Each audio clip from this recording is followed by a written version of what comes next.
प्रिय मतदान अधिकारी, अगर आपकी भी चुनावी ड्यूटी लगी है 2024 के लोकसभा चुनाव में, तो आपके लिए वीडियो महत्वपूर्ण होने वाला है, क्योंकि हम लोग आज इस वीडियो में मतदान प्रारंभ करने के पहले क्या क्या सावधानी बरतनी चाहिए, साथ में मतदान प्रारंभ करने के उपरांत क्या क्या सावधानी होनी चाहिए, ये सारा चीज़ों को डिटेल से कवर करेंगे। तो वीडियो शुरू करते अंत तक बने रहिएगा। देखिए, मतदान प्रारंभ करने के उपरांत या उसके पहले क्या क्या करना। पर पीठासीन अधिकारी मतदान घोषणा संबंधी भाग 1 भरते हुए उपस्थित एजेंट से हस्ताक्षर प्राप्त करें। जैसे ही मतदान हम लोग शुरू करें, उसके पूर्व मतदान घोषणा जो संबंधी भाग 1 है, इस भाग 1 के फॉर्म को भरेंगे और पोलिंग एजेंट जो होंगे उनसे उस पर हस्ताक्षर करवा लेंगे। पीठासीन अधिकारी सभी मतदान अभिकर्ता एवं उपस्थित एजेंटों को लोक प्रतिनिधित्व अधिनियम 1951 की धारा 128 को पढ़कर सुनाएंगे। उसके अंदर ये सारा चीज़ डिटेल लिखा हुआ होगा, उसको आप लोग देख लीजिएगा। उसके बाद ठीक जैसे 7 बजेगा मतदान प्रारंभ होगा। यदि किन्हीं कारणों से मतदान 7 बजे प्रारंभ न हो पावे, तो कुछ मतदाताओं को मतदेय स्थल के अंदर बुलाकर पहचान इत्यादि की कार्यवाही सुनिश्चित कराएं। यानी कि मान लीजिए किसी प्रकार की त्रुटि हो गई किसी सेल में, ईवीएम माना बैलेट यूनिट या कंट्रोल यूनिट या फिर वीवीपैट में, तो कुछ मतदाता को मतदान केंद्र के अंदर बुलाकर उनको दिखा के पहचान करा करके सुनिश्चित कर लें और कोशिश करें जल्दी से हम लोग मतदान को शुरू कर सकें। कोई भी मतदाता या एजेंट या प्रत्याशी मोबाइल लेकर बूथ के अंदर प्रवेश नहीं करेगा।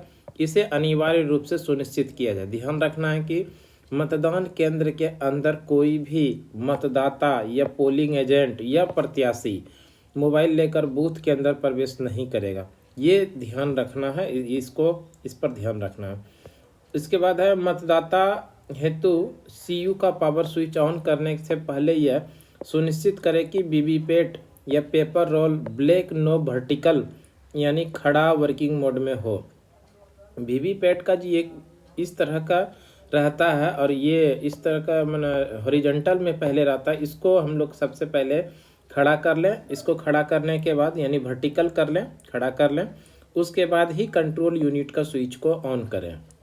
प्रथम मतदान अधिकारी के द्वारा मतदाता का नाम व क्रमांक जोर से पुकारे जाने के साथ ही पहचान ईपिक या निर्धारित फोटो युक्त 11 विकल्पों से किया जाएगा। मतदाता जैसे मतदान केंद्र के अंदर आएंगे तो सबसे पहले P1 यानी कि प्रथम मतदान अधिकारी के पास जाएंगे। प्रथम मतदान अधिकारी उनके पर्ची को लेकर उनका जो सीरियल नंबर होगा उस सीरियल नंबर को जोर से पुकारेंगे और उनके साथ में कोई एक पहचान पत्र होना चाहिए जिसमें से कि ईपिक होगा। ईपिक के अलावे 11 और विकल्प दिए गए हैं, इसमें से कोई एक जरूर होना चाहिए पहचान पत्र के रूप में और वो प्रथम मतदान अधिकारी थोड़ा जोर से इसके क्रमांक को बोलेंगे और उधर जो अन्य बैठे हुए हैं पोलिंग एजेंट उनके क्रमांक को मिलाएंगे और वो अगर सही कहेंगे हाँ ये सही व्यक्ति है, इसको वोट दिया जाए, देने दिया जाए, तो वो फिर आगे P2 के पास जाएंगे। P2 फिर उनके जो क्रमांक वगैरह है वो सारा चीज़ को उनको रजिस्टर 17A में उसका नोट डाउन करेंगे। फिर वही मतदाता फिर जो है कि P3 के पास जाएगा। P3 जो है वो पर्ची को जमा ले लेंगे, जो P2 उसको जारी करेगा। P3 जमा लेने के उपरांत उनके तर्जनी उंगली में, बाएं हाथ के तर्जनी उंगली में अमिट स्याही लगाएंगे और उसके बाद बैलेट इशू करके उनको मतदान केंद्र के अंदर भेजेंगे।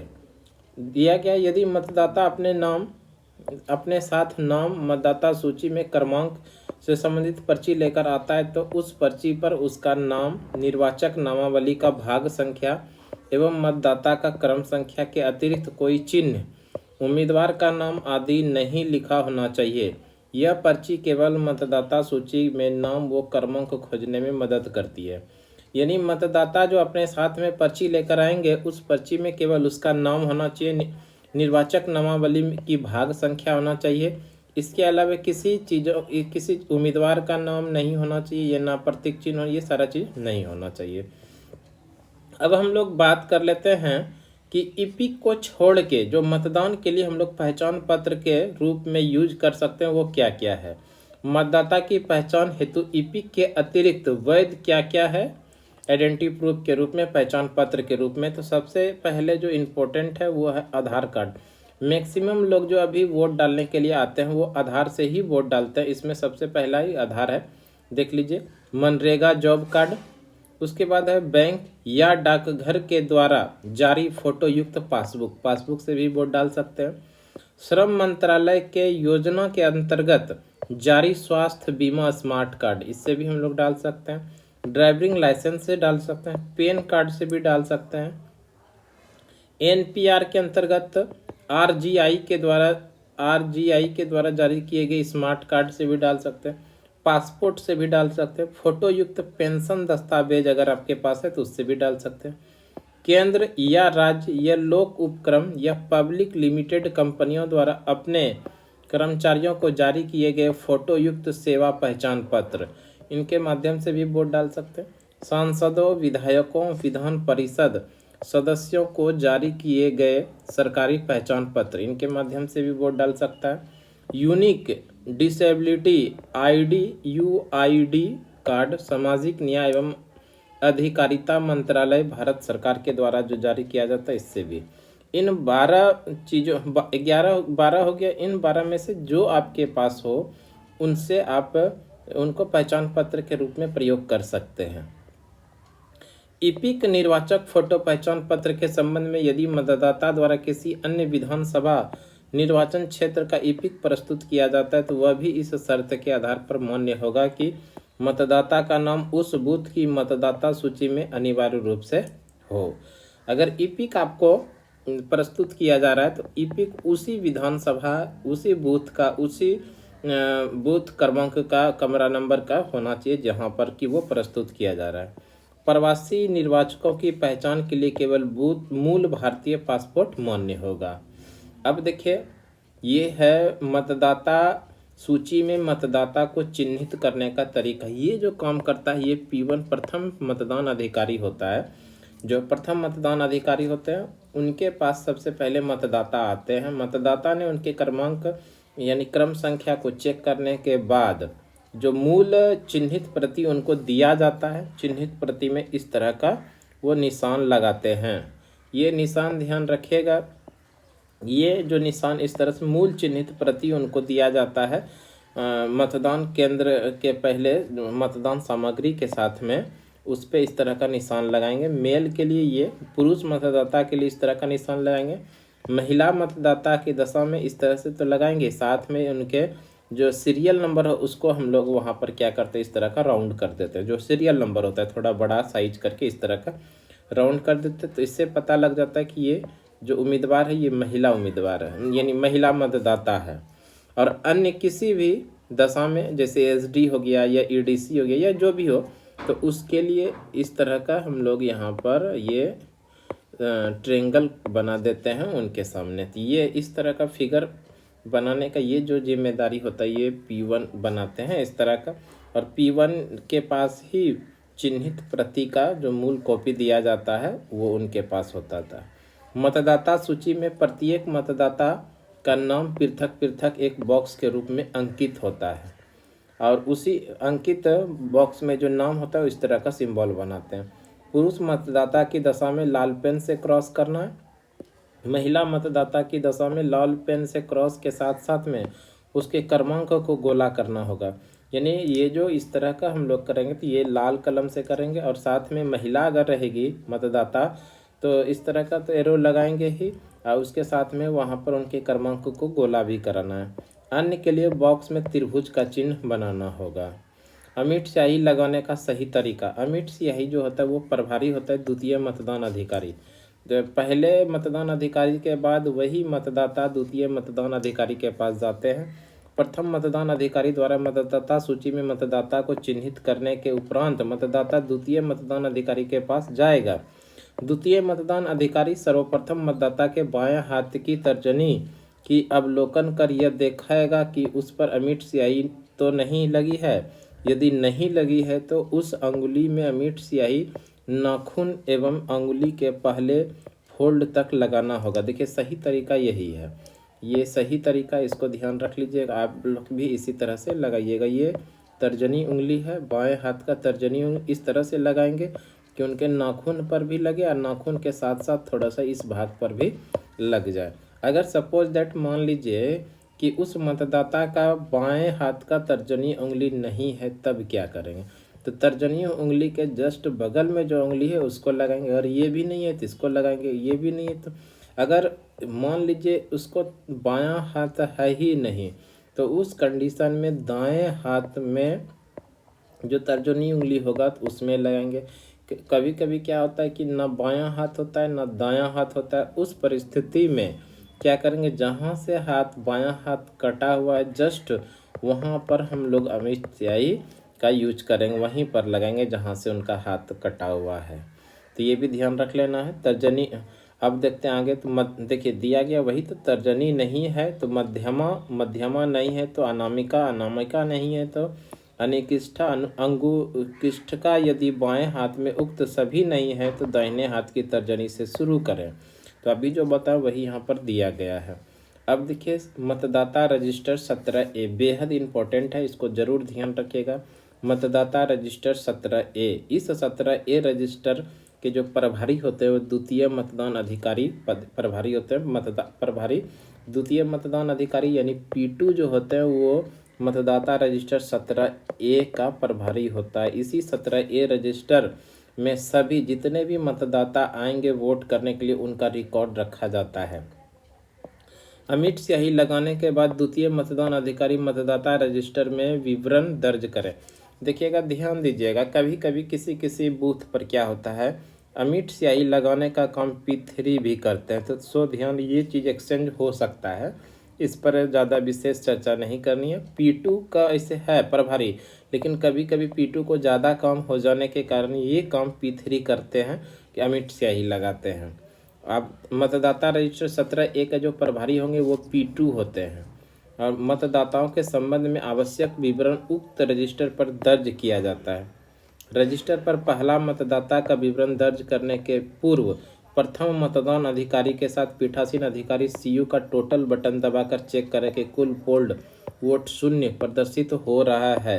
रजिस्टर के अनुसार में सबसे ऊपर प्रथम एवं पीठासीन अधिकारी को अपने हस्ताक्षर से निम्न स्टेटमेंट लिखना होगा। निम्न स्टेटमेंट लिखना होगा। जिस समय की मतदान शुरू हो रहा है उस समय मतदान शुरू होने के पहले पीठासीन अधिकारी, साथ में प्रथम मतदान अधिकारी और उसके साथ में जो पोलिंग एजेंट होंगे, पोलिंग एजेंट सभी मिलकर जो कंट्रोल यूनिट है, कंट्रोल यूनिट का जो टोटल बटन है वो टोटल बटन को चेक करेंगे कि हमारे ईवीएम में वोटों की संख्या वो 0 है। इसको चेक करने के उपरांत जैसे चेक कर लेंगे टोटल बटन दबा करके हमारे बूथ पर, हमारे कंट्रोल यूनिट में, हमारे ईवीएम में कितने वोट हैं, 0 वोट दिया गया है। उसके बाद जो 17A रजिस्टर है, 17A रजिस्टर में हम लोग नए यहाँ पर लिखेंगे सबसे ऊपर में मॉक पोल संपन्न होने, मॉक पोल का डाटा क्लियर करने के बाद कंट्रोल यूनिट को चेक किया कुल पोल्ड वोट 0 प्रदर्शित हो रहा है। उसके बाद यहाँ पर नाम व पदनाम हस्ताक्षर सहित प्रथम मतदान अधिकारी का और इधर पीठासीन अधिकारी का हस्ताक्षर करेंगे। तब उसके बाद यहाँ से अब इसमें एंट्री करना शुरू करेंगे। देखिए ये है मतदाता रजिस्टर 17A का प्रारूप, यानी इसी तरह का आप लोगों को 17A का जो रजिस्टर होगा इस तरह का प्रारूप है। तो यह क्रम संख्या तो उसमें लिखा हुआ रहेगा। निर्वाचन नामावली की क्रम संख्या, निर्वाचन नामावली में उस मतदाता का क्रम संख्या क्या है तो यहाँ पर लिखा रहेगा। मान लीजिए उसका 5 है तो यहाँ पर 5 लिखेंगे। निर्वाचक के द्वारा अपनी पहचान के सबूत प्रस्तुत किया गया ब्यौरा, यानी वो जो अपने वोट डालने के लिए आया किससे आया, ईपिक से आया तो यहाँ पर हम लोग लिखेंगे ईपिक और इधर इसका 4 डिजिट लिख देंगे। अगर आधार से आया तो यहाँ पर लिखेंगे आधार, उसका यहाँ पर 4 डिजिट लिख देंगे। उसके बाद निर्वाचक के हस्ताक्षर या अंगूठे का निशान यहाँ पर लेंगे। और ध्यान रखना है कि हमेशा जो 17A रजिस्टर को पलट के नहीं देना है, उससे होगा क्या, उसी के बगल में अमिट स्याही रखा हुआ रहता है, तो हो सकता है कि बदलने में अमिट स्याही कहीं गिर न जाए। तो अमिट स्याही बहुत इंपॉर्टेंट है, वो दोबारा फिर मुश्किल है मिलना, इसलिए इसको, इस रजिस्टर को इस तरह से आप दीजिए, यहाँ से सिग्नेचर करेंगे। जो भी मतदाता आएंगे कोई दिक्कत वाली बात नहीं है। और टिप्पणी अगर किसी प्रकार का वोटर है तो टिप्पणी इसमें लिखेंगे। कॉलम 1 में रजिस्टर का क्रम संख्या, कॉलम 2 संख्या, मतदाता का नाम मतदाता सूची में किस क्रमांक पर लिखा जाएगा। कॉलम 3 ये सारा चीज़ जो अभी हम बताएं वही। विभिन्न स्थितियों में उदाहरण के साथ मतदाता रजिस्टर की प्रविष्टियाँ। देखिए ये तो दिया गया पहचान के रूप में ईपिक का प्रयोग करने पर। अगर ईपिक का प्रयोग करते तो मतदाता सूची में मतदाता का क्रम संख्या इसमें लिखेंगे, ईपिक लिखेंगे, 4 डिजिट लिखेंगे, यहाँ पर हस्ताक्षर या अंगूठे का निशान लेंगे, अगर कोई टिप्पणी है तो लिखेंगे। अगर मान लीजिए ईपिक से कोई किसी अन्य दस्तावेज से वो वोट का प्रयोग करना चाहते हैं तो मतदाता सूची की क्रम संख्या तो इसमें लिखेंगे। व्हीकल के नाम का अंतिम 4 डिजिट, जैसे आधार है तो यहाँ पर लिख देंगे आधार और अंतिम का 4 डिजिट। फिर उसी तरह सिग्नेचर या अंगूठे का निशान। फिर यहाँ पर अगर किसी एक्स्ट्रा चीज़ के माध्यम से ईएसडी वोटर या फिर एएसडी वोटर वो जो भी है तो अगर लिखना चाहे तो यहाँ पर लिखेंगे। कभी कभी होता है कि ये सारा काम करने के बाद कोई मतदाता ऐसे भी आएंगे जो कि वोट डालने से इनकार करेंगे कि हम वोट नहीं डालेंगे, तब उनके इस परिस्थिति में यहाँ पर लिखना पड़ेगा कि फलाने ने इतना करने के बाद वोट डालने से इनकार कर दिया। तो वो सब चीज़ों को भी ध्यान रखना है। यही थोड़ा सिंपल दिया गया इस तरह से। ये एसडी लिस्ट से मतदाता करने पर मतदाता संख्या प्रस्तुत ईपिक, यहाँ पर एसडी मतदाता इनमें किसी भी श्रेणी का है, ए या एस या डी से एक होगा, इस तरह से लिखेंगे। या फिर कोई अगर टेस्ट वोट डालना चाहे, मतदाता सूची में मतदाता का क्रम संख्या प्रस्तुत नाम ईपिक टेस्ट वोट उम्मीदवार का नाम जिसके पक्ष में दिया गया। प्रॉक्सी वोटर अगर हो तो प्रॉक्सी वोटर के द्वारा यहाँ पर लिखेंगे। अभी आप लोगों को आगे नेक्स्ट वीडियो में हम बात करेंगे कि एएसडी वोटर क्या होता है, ईएसडी वोटर क्या होता है, प्रॉक्सी क्या होता है, ये सारा चीज़ों पर अभी हम लोग आगे बात करेंगे। अब देखिए इसमें जो दिया गया है, द्वितीय मतदान अधिकारी जो मतदाता रजिस्टर में विवरण दर्ज करने के बाद अपने हस्ताक्षर से मतदाता को मतदाता पर्ची जारी करेगा, वो किस तरह का होता है। तो निर्वाचक का क्रम संख्या यहाँ पर दिया रहेगा। निर्वाचन नामावली में यथा निर्वाचक क्रम संख्या, यानी कि उस मतदाता जो रजिस्टर है 17 को में स्तंभ 1 के अनुसार यहाँ पर उसका क्रम क्या होगा वो, और उसके बाद नामावली जो चिन्हित प्रति है उसमें क्रम संख्या यहाँ पर क्या वो देंगे। और उसके बाद मतदान अधिकारी के लघु हस्ताक्षर जो P2 होंगे इनका यहाँ पर हस्ताक्षर होगा। उसके बाद ये पर्ची P3 के पास लेकर जाएंगे। तो इस तरह का कुछ छोटा छोटा ज़रूरी लेकिन आपके लिए ज़रूरी का चीज़ हम बता रहे हैं। लगातार हमारे चैनल पर बने रहिएगा सुमन क्लासेस पर।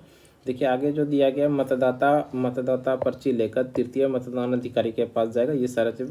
तो उसके बाद सीयू का बैलेट बटन दबाते मतदाता को वोटिंग कंपार्टमेंट में जाने हेतु अनुमति प्रदान करेगा, ये सारा चीज़ बताएं। सीयू के बीजी लैंप लाल रंग का जलेगा और बैलेट यूनिट रेडी लैंप जो होगा वो हरे रंग का जलेगा। मतदाता वोटिंग कंपार्टमेंट में जाकर बीयू के प्रत्याशी जो बैलेट यूनिट के सामने होगा प्रत्याशी का नीला बटन दबाते हुए वीवीपैट के स्क्रीन को देखेगा, जिस पर उस प्रत्याशी का क्रम संख्या नाम व प्रतीक चिन्ह प्रिंट होगा। 7 सेकंड के लिए दिखाई देने के बाद ड्रॉप बॉक्स में पर्ची स्वतः कटकर गिरने के बाद सीयू में बीप की आवाज़ होने पर साथ मतदाता का मत रिकॉर्ड हो जाएगा।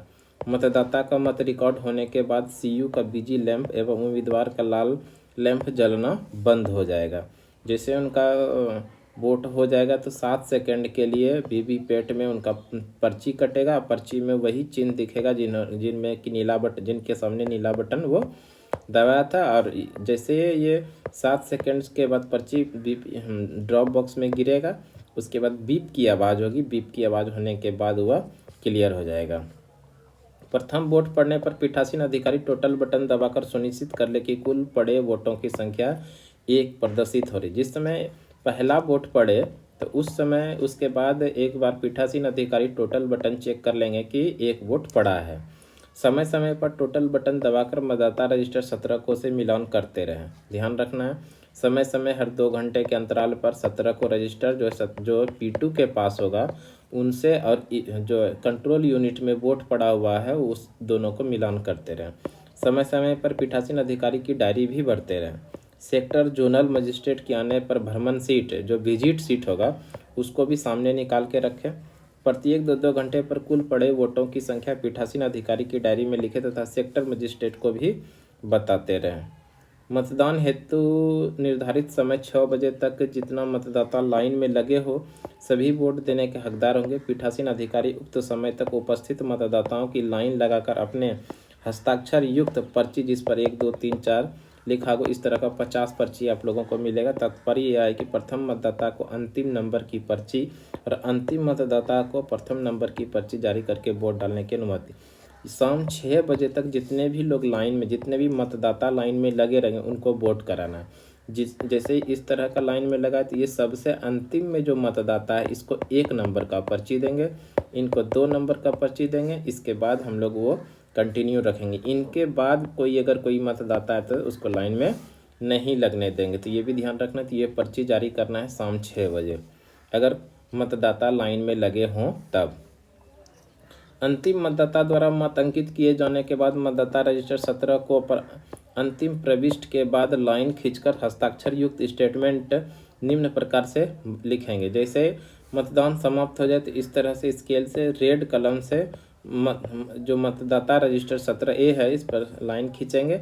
उसके बाद लिखेंगे मतदाता रजिस्टर 17 को के अंतिम प्रविष्ट का क्रमांक ये है, और उसके बाद पीठासीन अधिकारी और उसके एजेंट, पोलिंग एजेंट जो होगा उसका हस्ताक्षर यहाँ पर करेंगे। ये तो अभी हम पीछे बता ही दिए कि जो मतदान के दौरान आने वाले विभिन्न परिस्थिति की जाने वाली कार्यवाही, ये इसके बारे में हम लोग अगले वीडियो में बात करेंगे। तो आज के वीडियो के लिए हम लोग इतना ही रहने देते हैं, ज़्यादा बड़ा ना हो जाए। फिर इस तरह का वीडियो रेगुलर पाने के लिए हमारे यूट्यूब चैनल सुमन क्लासेस पर आप लगातार बने रहिए। धन्यवाद।